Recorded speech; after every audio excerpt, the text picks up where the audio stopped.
অষ্টবিনায়ক যাত্রায় আপনাদের সবাইকে জানাই স্বাগত।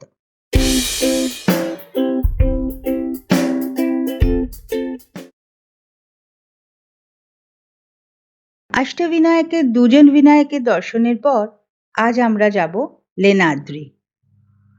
লেনাদ্রিতে আছেন গিরিজাধমাজ। গিরিজাধমাজ মানে গিরিজা আত্মজ। গিরিজা মানে পার্বতী, আত্মজ তার ছেলে। বলা হয় এখানেই নাকি পার্বতী গণেশের জন্ম দিয়েছিলেন। লেনাদ্রি পুনে জেলারই জুন্নারে, পুনে সিটি থেকে প্রায় ৯৫ কিলোমিটার দূরে। এই যে জুন্নার, এই জুন্নার কিন্তু খুব সুন্দর একটা জায়গা। এই জুন্নারের কাছেই আছে শিবনারি। শিবনারি ফোর্ট, যেখানে ছত্রপতি শিবাজি মহারাজের জন্ম হয়েছিল। আর বিশেষ কারণের জন্য কিন্তু জুন্নার বিখ্যাত। সেটা হচ্ছে জুন্নারে আছে এমন একটা ওয়াটারফলস, যে ফলসটা যেটা পৃথিবীর অষ্টম আশ্চর্যের থেকেও কম কিছু না। কারণ এই ওয়াটারফলসটা নিচের দিকে পড়ে না, এর জল ওপরের দিকে যায়, মানে আমাদের গ্র্যাভিটির উল্টো দিকে। তাহলে বুঝতে পারছেন কত দিক থেকে এই জুন্নার একটি বিখ্যাত জায়গা। আপনি শুধু জুন্নারে আসলে অনেক কিছু একসঙ্গে দর্শন করতে পারবেন, অনেক কিছু একসঙ্গে এনজয় করতে পারবেন।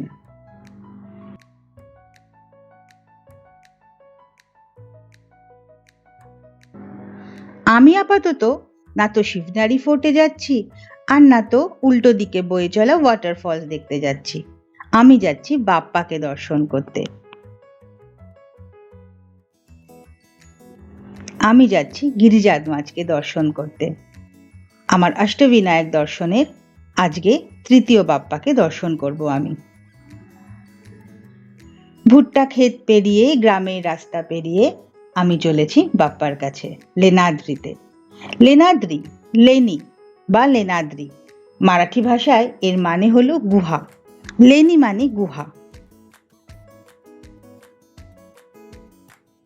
বলা হয় পার্বতী নাকি এখানে বসেই তপস্যা করেছিলেন গণেশের জন্য, এবং গণেশকে উনি এখানেই জন্ম দিয়েছিলেন।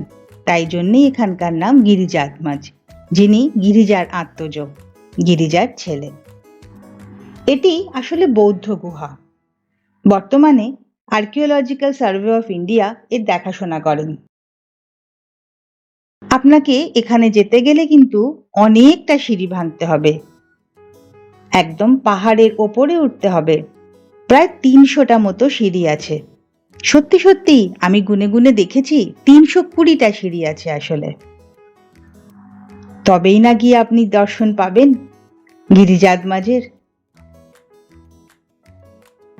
আমরা কিন্তু খুব কাছাকাছি এসে গেছি। দূর থেকে দেখতে পাচ্ছেন পাহাড়টা? এই পাহাড়েরই ওপরে আপনাকে যেতে হবে। না না, একদম চূড়ায় যেতে হবে না, মাঝামাঝি একটা জায়গায় যেতে হবে।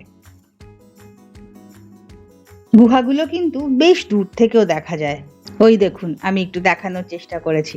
দেখতে পাচ্ছেন ছোট ছোট ছোট ছোট খোপ খোপ, ওগুলোই গুহা। আমি এখন এসে গেছি। এখানে আমি গাড়িকে পার্ক করাবো। গাড়ি পার্ক করতে এখানে নেবে 50 টাকা।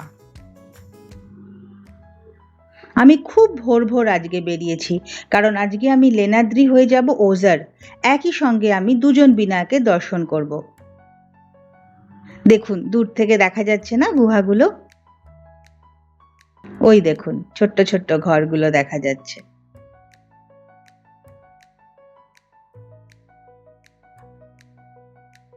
এখানে এসে আমার মনে হলো এতখানি আমাকে পাহাড় চড়তে হবে, সিঁড়ি ভাঙতে হবে, অথচ আমার কাছে কোনো টুপি বা ওই জাতীয় কিছু নেই।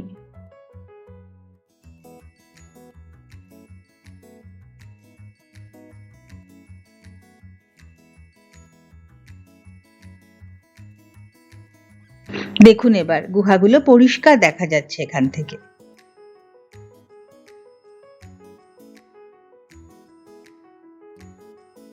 ওই যে দেখতে পাচ্ছেন সিঁড়ি, ওই সিঁড়ি দিয়েই আমাদের যেতে হবে ওপরে।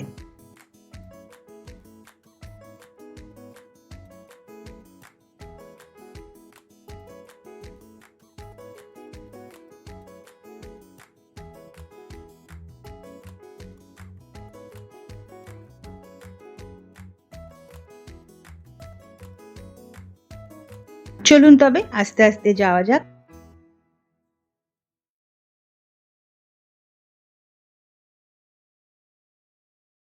সমস্ত মন্দিরের সামনে যেমন থাকে এখানেও তেমনই আছে। প্রচুর দোকানপাট, অনেক কিছুর পসরা। তবে আমি এখানে খুব ভালো মালা কিন্তু পাইনি। বাপ্পাকে যে মালা দেবো বা হার দেবো সেটা পেলাম না। অনেক টুপি ঝুলছিল। আমি ভাবলাম আমার তো ওটা দরকার, কারণ আমি মাথা ঢাকার জন্য কিছু আনিনি। এখন তো বেশ সকাল এবং রোদ্দুরও। তো একটা টুপি কিনে নিয়ে আমি ধীরে ধীরে বাপ্পার উদ্দেশ্যে রওনা দিলাম।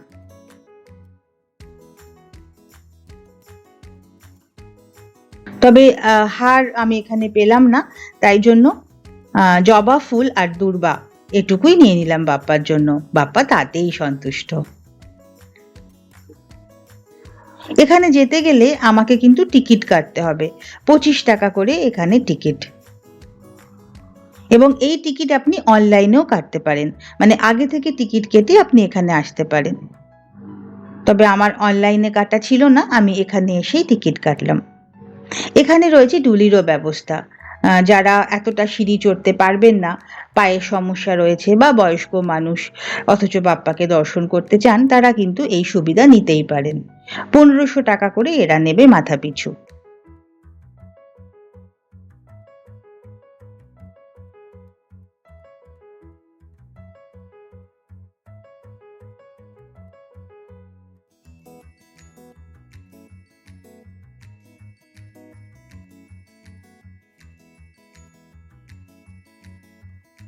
এই দেখুন ওদের অফিস বা বুকিং কাউন্টার, যেখান থেকে আপনি টিকিট কাটতে পারবেন। এই পুরোটাই এখন আর্কিওলজিক্যাল সার্ভে অফ ইন্ডিয়ার আন্ডারে, ভারতীয় পুরাতত্ত্ব বিভাগ। Buddhist cave. এখানে কিন্তু প্রচন্ড বাঁদর। সব জায়গাতে দেখবেন এইটা লেখা রয়েছে যে বাদরের হাত থেকে কিন্তু সাবধান, যার জন্য এখানে ওনারা বারবার বলে দিয়েছেন হাতে যেন আপনার কোনো কিছু না থাকে। আপনি পকেটে ঢুকিয়ে নিন, কোনো রকম ব্যাগ, কোনো কিচ্ছু আপনি হাতে নিয়ে কিন্তু উঠবেন না, তাহলেই কিন্তু বানররা ওটা ধরে টানবেই টানবে। আসলে ওরা ভাবে হয়তো ওতে খাবার আছে। আমি আস্তে আস্তে উঠতে শুরু করেছি, বেশ অনেকটা উঠে পড়েছি। একসঙ্গে তো সম্ভব নয়, তবে অসুবিধাও নেই। মানে সিঁড়ি দিয়ে উঠতে উঠতে আপনার যখনই মনে হবে আপনি হাঁপিয়ে যাচ্ছেন বা আপনি পারছেন না, যে কোনো সময় আপনি বসে পড়ুন। বসার প্রচুর জায়গা, পুরোটাই বসার জায়গা। অতএব আপনি ধীরে সুস্থে এখানে বসে রেস্ট নিয়ে তারপরে আপনি উঠুন। আমি বেশ অনেকটা উঠে গেছি। দেখুন দূর থেকে সেই রাস্তাটা দেখা যাচ্ছে, যে রাস্তা দিয়ে আমি এখানে এলাম। ভারী সুন্দর লাগছে কিন্তু ওপর থেকে এই পুরো ব্যাপারটা দেখতে। অপূর্ব না? সূর্যি মামা এখনো অবধি ওঠেননি। আপনারা তো জানেন মহারাষ্ট্রে সূর্যি মামা বেশ দেরি করে ওঠেন। এখানে সূর্যি মামা লেট রাইজার, 7টার আগে তার ঘুমই ভাঙে না। আর আমি যেহেতু অনেক সকালে উঠেছি, তাই পৌঁছেও গেছি তাড়াতাড়ি। এই এত সকালে এত ভোরবেলা পাহাড়ের ওপর থেকে পুরো জায়গাটা দেখতে একটা আলাদাই অনুভূতি লাগছিল। এই পাহাড়ের ওপর থেকে এই পুরো গ্রামটা কি সুন্দর দেখা যাচ্ছে না? সত্যি ভোরবেলার একটা আলাদাই গুরুত্ব এবং মাহাত্ম্য আছে। আমার বাবা বলতেন যে ভোরে ওঠে না তার পুরো দিনটাই নষ্ট হয়ে যায়। খুব সত্যি কথা। বাবা খুব সকালে উঠতেন এবং সকাল সকাল তার সব কাজ হয়ে যেত। তাই 10টার পর থেকে ওনার মনে হতো আমি তো এখন অনেকটা সময় পেয়ে গেছি, আমি তো ফ্রি, আমার প্রয়োজনীয় কাজগুলো আমি সকাল 10টার আগেই করে ফেলেছি। সকালে উঠে কোথাও যেতে কিন্তু সত্যি খুব ভালো লাগে। যাই হোক, দেখছেন বৌদ্ধ গুহাগুলো, এখানে মোট 18টা বৌদ্ধ গুহা আছে, আর মন্দির যেখানে আছে সেটা হচ্ছে অষ্টম গুহা। আমি তো সব বৌদ্ধ গুহায় যাইনি, একটা গুহার মধ্যে গেছিলাম। আমি সেখানে আপনাদের নিয়ে যাব, কিন্তু তার আগে আমি বাপ্পার দর্শন করাবো। ওই দূরে দেখছেন ওখানেও আছে বৌদ্ধ গুহা, কেউ কেউ যাচ্ছেন অবশ্য, কিন্তু আমার পক্ষে ওরকমভাবে যাওয়া সম্ভব না। এখানটায় দাঁড়িয়ে থাকতে বেশ ভালো লাগছিল।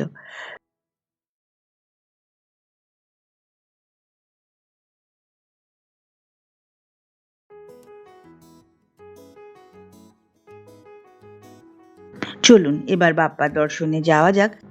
এখন অবধি বেশ অনেকটাই ফাঁকা ফাঁকা আছে, আস্তে আস্তে মানুষজনের ভিড় বাড়বে, তার আগে আমরা বাপ্পাকে দর্শন করে নিই। মন্দির ফাঁকা থাকলে আপনি কিন্তু ঠাকুরমশাইকে বলে আপনার মনের মতো করে আপনি পুজোও দিতে পারেন। এখানে কিন্তু কোনো বৈদ্যুতিক আলোর ব্যবস্থা নেই, সম্পূর্ণটাই একদম ন্যাচারাল রাখা হয়েছে, যেরকম ছিল ঠিক সেরকমই রাখা হয়েছে।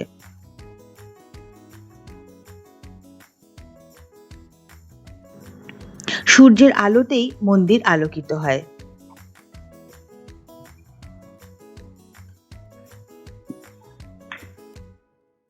যে পাশের বৌদ্ধ গুহাটা, এটা পেরিয়েই আপনাকে বাপ্পার কাছে পৌঁছতে হবে। যতক্ষণ দিনের আলো থাকে ততক্ষণই কিন্তু বাপ্পার মন্দির আলোকিত থাকে।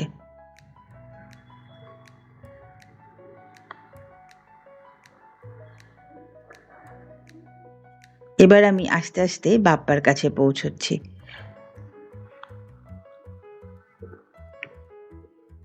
এখানে আমি আপনাদের একটা কথা আগে থেকেই বলে দিই, এই একমাত্র মন্দির যেখানে আমি ছবি তুলতে পেরেছিলাম।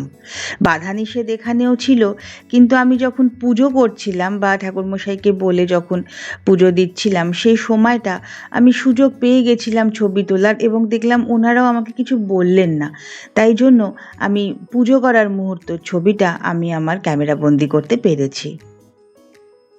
शिरीष मंगलम ईशारुद्यस्तु भगवान मंगलाय तनोहरि वक्रतुंड महाकाय सूर्यकोटि समप्रभ निर्विघ्नं कुरु मे देव सर्वकार्येषु सर्वदा। दर्शन করে নিন বাপ্পাকে। ब्रह्मा विष्णु महेश्वरम सरस्वती प्रणम्यादो सर्वकार्यार्थ सिद्धये। उनका नाम क्या? कश्यप स्वस्तिनेन्द्रो व्रतस्रवा स्वस्तिनपूषा विश्वदासुसिन्धारो वरिष्ठनेमि स्वस्तिनो बृहस्पतिर्ददातु। हरि ओम नमस्ते गणपते त्वमेव प्रत्यक्षं ततोमसि त्वमेव केवलं कर। শ্রী গিরিজাত্মজ, যিনি কিনা গিরিজার আত্মজ। কেমন লাগলো আপনাদের গিরিজাত্মজ দর্শন করে আমাকে জানাতে ভুলবেন না কিন্তু। এবার আমি এখান থেকে বেরিয়ে যাব। আমার পরের গন্তব্য ওঝার। ওঝার এখান থেকে খুবই কাছে, 20 মিনিটের রাস্তা মাত্র। তাই একসঙ্গে দুজন বিনায়কের দর্শন করার লোভটা সামলাতে পারলাম না। এমনিতে কিন্তু অষ্টবিনায়ক দর্শন মানে এই আন্ধেরি থেকে গাড়ি ছাড়ে, বাস ছাড়ে, 2 দিনের মধ্যে ওরা অষ্টবিনায়ক পুরো দর্শন করায়। মানে আপনি শনি রবি অষ্টবিনায়ক পুরো দর্শন করতে পারবেন। কিন্তু আমি তো সেইভাবে আসিনি, আমি আমার সুবিধা মতো এসেছি। তাই জন্যে আমি ওইভাবে দর্শন করিনি। কিন্তু এইখানে যেহেতু ওঝার একদমই পাশে, এই যে দেখতে পাচ্ছেন এখান থেকে ওঝার মাত্র 9 কিলোমিটার লেখা রয়েছে, আর পুনে শহর এখান থেকে 94 কিলোমিটার। তাহলে চলুন আমরা আমাদের চতুর্থ বিনায়ক মন্দির দর্শন করে নিই, ওঝার গণপতি, যাকে বলা হয় বিঘ্নেশ্বর বা বিঘ্নহর্তা, যিনি সমস্ত বাধা বিপত্তি বিঘ্ন দূর করে দেন। আমার গাড়িতে আমি গণপতি বাপ্পার এই মূর্তিটা রেখেছি, এবং বাপ্পা যেখানে রয়েছেন, যেখানে বসে আছেন, এই সিংহাসনটাও আমারই বানানো।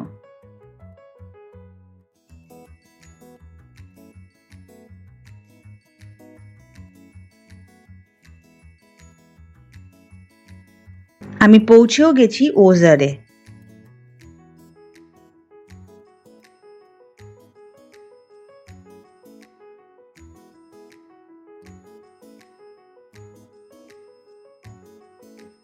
লেনাদ্রি থেকে মাত্র 14 কিলোমিটার, আর 90 বা 94 কিলোমিটার হচ্ছে পুনে শহর থেকে। এটাও পুনে ডিস্ট্রিক্টের মধ্যেই অবশ্যই, আর জুন্নার বলে যে গ্রামটার কথা বললাম সেখানেই।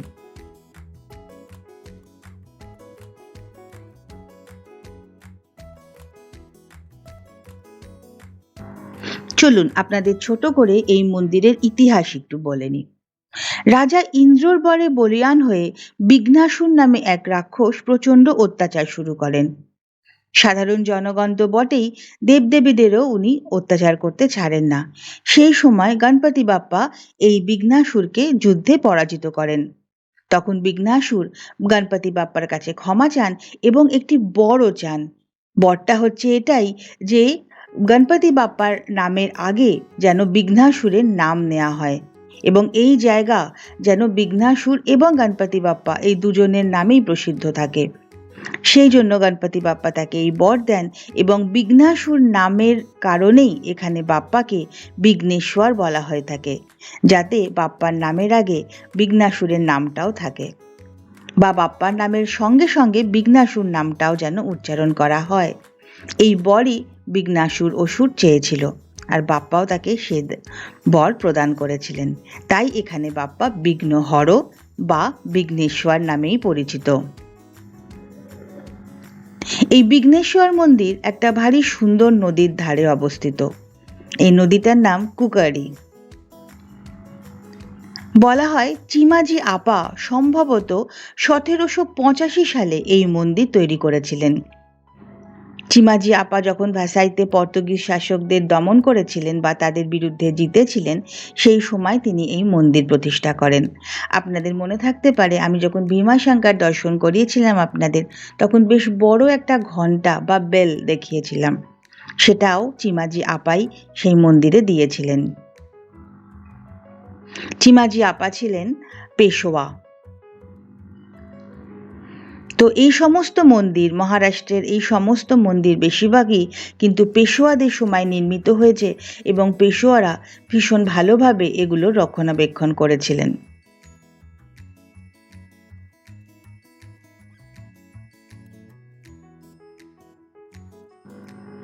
এই মন্দিরটা পূর্বমুখী এবং এখানে বাপ্পার সুর বাঁ দিকে। বাপ্পার কপালে এবং নাভিতে আছে হিরে। এই জায়গাটা কি সুন্দর না? নদীর ধারে কত প্রশস্ত দেখেছেন?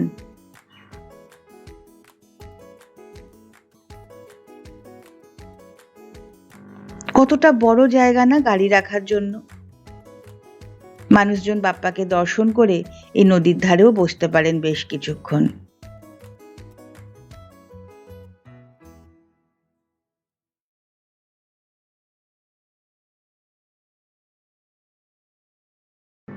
চলুন এবার আস্তে আস্তে বাপ্পার দর্শন করে নিই।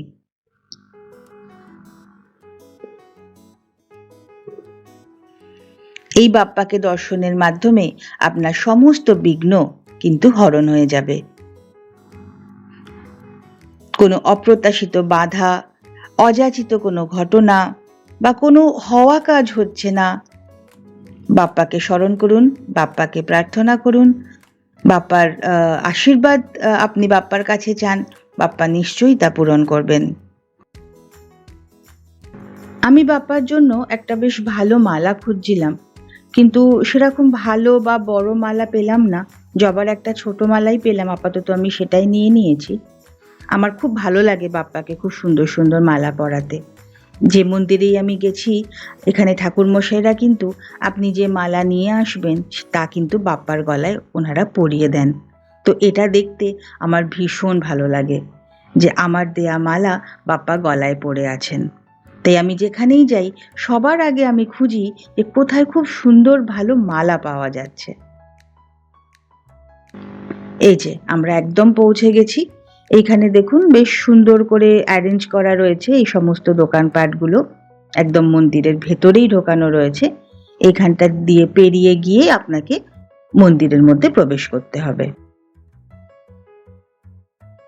দূর থেকে দেখলে খুব একটা বোঝার উপায় নেই কিন্তু না যে ভেতরে বাপ্পার মন্দির আছে, তাও আবার অষ্টবিনায়ক মন্দির।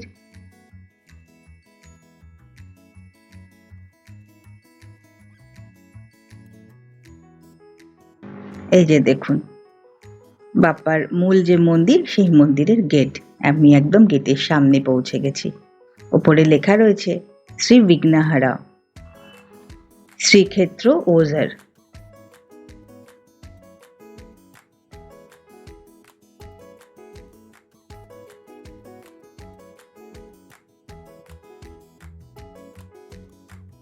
বাইরে একটা স্ক্রিন লাগানো রয়েছে, সেখানে সর্বক্ষণ ভেতরে বাপ্পার যে পুজো অর্চনা চলছে তা লাইভ দেখানো হয়, তাই আপনি বাইরে থেকেই বাপ্পাকে দর্শন করে নিতে পারবেন।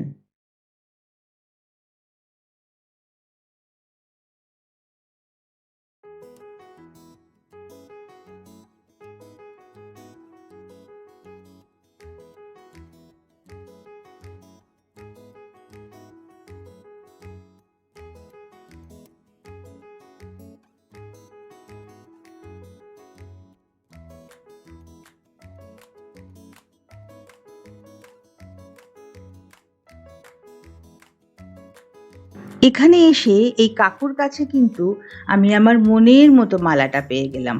এই কাকু আমাকে সঙ্গে সঙ্গে একদম ফ্রেশ মালা বানিয়ে দিলেন। এই মালা পেয়ে আমি খুব খুশি হয়ে এবার মন্দিরের মধ্যে ঢুকলাম।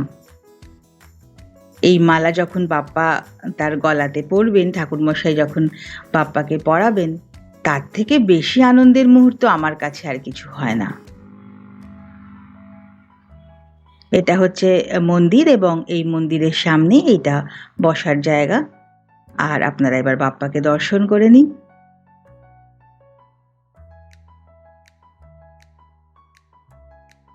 কেমন লাগছে আপনাদের অষ্টবিনায়ক যাত্রা? অষ্টবিনায়ক যাত্রার ঠিক মাঝখানে পৌঁছে গেছি আমরা। 4 জন বিনায়ককে আমরা দর্শন করেছি, আর 4 জন বিনায়ক বাকি আছেন। সেই ভিডিও নিয়েও খুব তাড়াতাড়ি চলে আসবো আপনাদের কাছে।